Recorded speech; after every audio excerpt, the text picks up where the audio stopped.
یہ سوال ہو پائے گا، ٹائم ہمارا بالکل جو ہے وہ اپنے اختتام کی طرف ہے۔ ایک سوال اور۔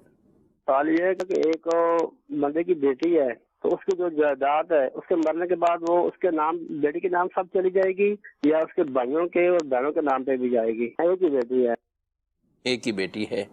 اگر مرحوم کی اولاد میں صرف بیٹی ہو، ایک بیٹی ہے تو کل مال کا آدھا حصہ 50% بیٹی کا ہوتا ہے، ٹھیک ہے۔ اور اگر ایک سے زیادہ بیٹیاں ہیں، بیٹا کوئی نہیں ہے، تو ایسی صورت کے اندر جو ہے وہ 2/3 یعنی تقریباً 66.66% جو ہے وہ یہ بیٹیوں میں تقسیم ہوگا، 2/3 یعنی 2/3۔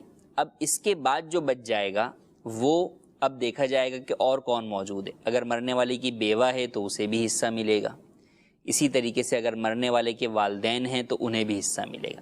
اگر والدین میں والد موجود ہے تو اب بہن بھائیوں کی طرف نہیں جائے گا مرحوم کے، اور والد موجود نہیں ہیں، صرف والدہ ہیں یا والدہ بھی نہیں ہیں، تو پھر ایسی صورت میں بچ جانے والا حصہ جو ہے وہ اگر بہن بھائی دونوں ہیں تو ان کی طرف جائے گا، اس طرح کے 2 حصے بھائی کے اور ایک حصہ بہن کا، اور اگر صرف جو ہے وہ بھائی ہیں تو بقیہ حصہ صرف بھائیوں میں جو ہے وہ برابر برابر تقسیم ہو جائے گا۔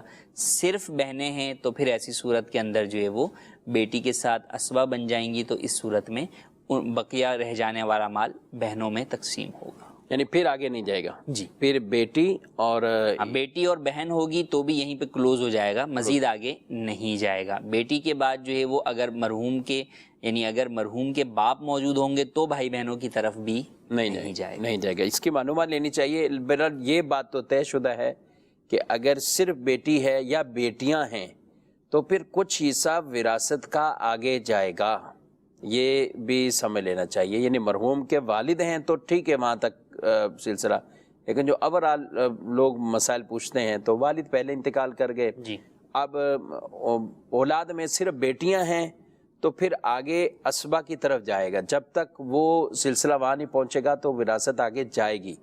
اس میں بعض اوقات چچا کی طرف یا ان کی اولادوں کی طرف، یعنی لوگ اس طرف کم توجہ ہوتی ہے کہ ہم اتنا اب بہن بھائی بھی نہیں ہیں، پھر کیا ہوگا؟ ہاں، بہن بھائی بھی نہیں ہیں یا تھے لیکن مرحوم سے پہلے انتقال کر گئے، جی ہاں، تو اب ایسی صورت کے اندر جو ہے بعض صورتوں میں بھتیجوں کی طرف جائے گا، صحیح، اگر جو ہے وہ بھائی کی اولاد موجود ہے، لیکن وہی کہ بھائی ہی کوئی نہیں، یہ خود ہی جو ہے وہ اکلوتا تھا، بہن بھی کوئی نہیں ہے، تو پھر ایسی صورت میں چچا یا چچا کی اولاد کی طرف بھی جائے گا۔ یعنی یہ پوائنٹ ذہن میں رکھنا چاہیے۔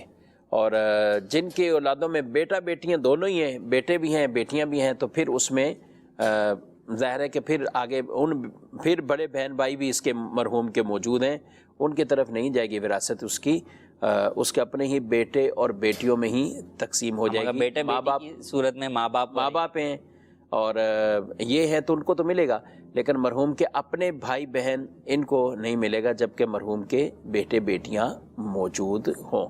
تو وراثت کا جب بھی اس طرح کا مسئلہ ہو تو ضرور دارالتاج سے فتویٰ لے لیے۔ دارالتاج سنت سے جب آپ باقاعدہ فتویٰ لے لیں گے، تحریری طور پر لے لیں، کسی بھی سنی دارالتاج سے لے لیں گے تو انشاءاللہ ابہام ختم ہو جائے گا اور درست طریقے سے مطابق وہ تقسیم بھی ہو جائے گی۔